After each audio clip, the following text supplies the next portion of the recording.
कैमूर का मोहनिया अनुमंडलीय अस्पताल इन दिनों झील में तब्दील हो गया है। नाली का पानी अस्पताल में घुस गया है, जिसके बाद लोग गंदे पानी और नई बीमारी के खतरे के बीच इलाज को मजबूर हैं। अस्पताल की हालत ये है कि ट्रॉमा सेंटर तक में पानी घुस चुका है, जिससे न सिर्फ मरीज बल्कि अस्पताल के डॉक्टर और स्टाफ भी परेशान हैं। मर गया है सब। आने में तो दिक्कत हुआ होगा। हाँ, इस मकान में डर लगता है कब गिर जाएगा। पानी नाला का पानी ओवरफ्लो अंदर आ रहा है, अंदर से बाहर नहीं निकल रहा है। पानी नाला का पानी ओवरफ्लो हो रहा है, तो उसका पानी ही अंदर आ रहा है। तो लापरवाही किसकी मान जाएगी सर? लापरवाही है तो नाला बनना चाहिए था। नाला का ड्रेनेज एकदम सही रहता तो पानी। गंगा, सोन और पुनपुन नदी का जलस्तर लगातार बढ़ रहा है। खतरे की घंटी बज चुकी है। जल संसाधन विभाग के ताज़ा रिपोर्ट के अनुसार गंगा और सोन नदियों का जलस्तर कई स्थानों पर या तो खतरे के निशान को पार कर चुका है या उसके बेहद करीब है।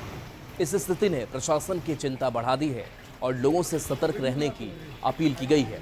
हालांकि जल संसाधन विभाग ने यह भी बताया है कि अगले 48 घंटे में गंगा के जलस्तर में काफ़ी गिरावट देखने को मिलेगी। दीघा घाट से ज़्यादा जानकारी दे रहे हैं न्यूज़ 18 संवाददाता अमित कुमार।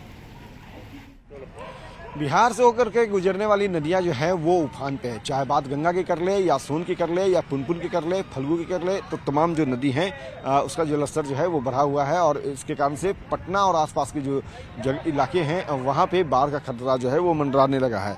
बताते ये चले कि गंगा, सोन और पुनपुन नदियों का जलस्तर लगातार बढ़ रहा है, जिससे खतरे की घंटी बज चुकी है। जल संसाधन विभाग की तरफ से जो ताज़ा रिपोर्ट जारी किया गया है उसके अनुसार गंगा और सोन नदियों का जलस्तर कई स्थानों पर या तो खतरे के निशान पार कर चुका है या उसके बेहद करीब है।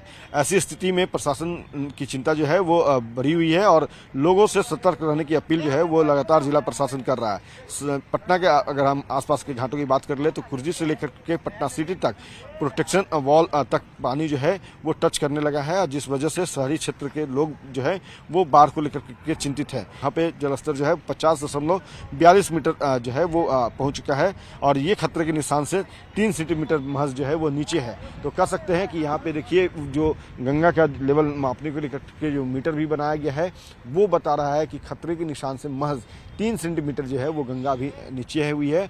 लेकिन अगर हम बात पूरे आसपास के इलाके की करें तो गंगा हो या सोन हो या पुनपुन हो, सभी नदियों का जो लेवल है वो खतरे के निशान से लगभग करीब है, या तो ऊपर या लगभग करीब है। और इसके कारण से पटना और आसपास के इलाके में जो कह सकते हैं कि बाढ़ का खतरा जो है वो मंडरा रहा है। तो फिलहाल गंगा जो है वो चिंता बढ़ा रखी है जिला प्रशासन की, लेकिन ये चिंता की लकीर जो है वो 48 घंटे के बाद हो सके, क्योंकि जल संसाधन विभाग ने ये संभावनाएं जताई है वाटर लेवल के रिकॉर्ड को देखते हुए। तो उनका कहना है कि अगले 48 घंटे के बाद ये चिंता की लकीर जो है वो मिटेगी और लोग राहत की सांस लेंगे। कैमरा पर्सन अजय दुबे के साथ अमित कुमार, न्यूज़ 18 पटना।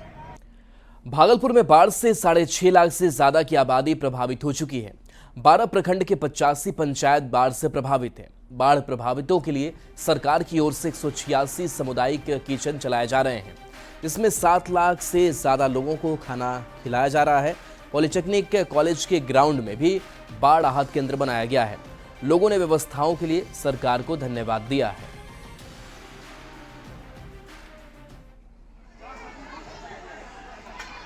में बाढ़ से 6.5 लाख की आबादी से ऊपर की आबादी जो है बाढ़ पीड़ित हो चुकी है और 150 जगहों पर जो है सरकार के द्वारा जो है बाढ़ राहत केंद्र चलाया जा रहा है। इसके अंतर्गत कम्युनिटी किचन भी जो है यहाँ पर बनाया गया है सभी जगहों पर और बाढ़ पीड़ितों को जो है खाना खिलाया जाता है। आप देख सकते हैं कि ये पॉलिटेक्निक कॉलेज का जो है बाढ़ राहत केंद्र है और यहाँ पर जो है कम्युनिटी किचन है। ये इसमें देख लीजिए आपकी सब्जी बना हुआ है, आलू, मटर और सोयाबीन है, ये जो है यहाँ पर रखा हुआ है।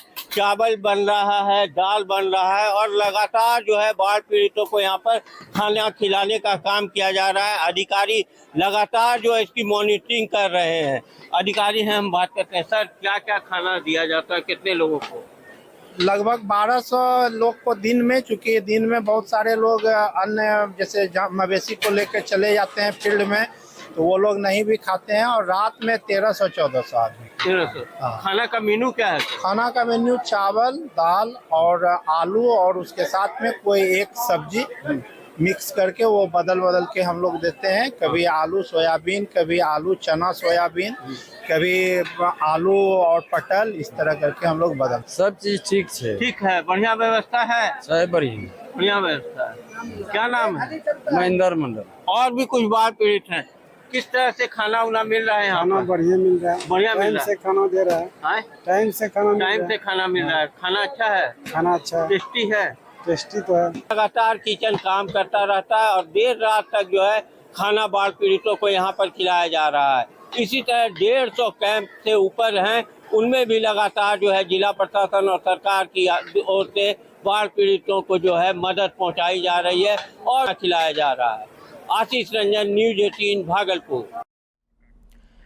मुंगेर में आई बाढ़ के कारण हजारों लोग घर छोड़कर ऊंची जगहों पर शरण लिए हुए हैं। जिला प्रशासन उन लोगों के लिए राहत बचाव कार्य में जुटा है। बाढ़ पीड़ितों की मदद के लिए मुंगेर पुलिस लगातार पेट्रोलिंग कर रही है। लोगों को जरूरत का सामान दिया जा रहा है। मुंगेर जिला अंतर्गत जहाँ पे कैंप इस्टेब्लिश किया गया है और जो बाढ़ प्रभावित क्षेत्र है वहाँ पे कई लोग अपने घर से निकल करके कैंप में भी आए हुए हैं रहने के लिए और अपना सामान वगैरह भी उनका उस तरह से डिस्प्लेस हुआ है। तो उस सभी एरिया में हम लोगों की गश्ती और पुलिस की प्रेजेंस वहाँ पे है ताकि किसी भी तरह की कोई घटना वहाँ पे ना घटित हो और हम लोग जो भी सहायता दे सकते हैं बाढ़ प्रभावित क्षेत्र में पीड़ितों को, वो पुलिस उसके लिए तत्पर काम कर रही है। ऐसे बाढ़ प्रभावित जो है वार्ड 1, 2, 5, 7, 13 सभी में पदाधिकारी सभी प्रशासनिक स्तर से बहुत अच्छे सेवा का तत्पर करते रहते हैं और प्रशासनिक लोग आते जाते रहते हैं में से और गश्ती भी देखा जाता है। रात में जैसे लेट हो जाता है हम लोग को बांटने उठने में, हम लोग को मदद पुलिस प्रशासन मदद भी करते हैं। जी हाँ, हमारे प्रशासनिक शक्ति तत्पर हैं जनता के लिए, हर हमेशा अपनी निगरानी में भोजन को जी गश्ती होती है, भोजन बंटवा रहे हैं और जनप्रतिनिधिगण सहयोग में हैं, हम लोग पूरा सहयोग में हैं। और चलिए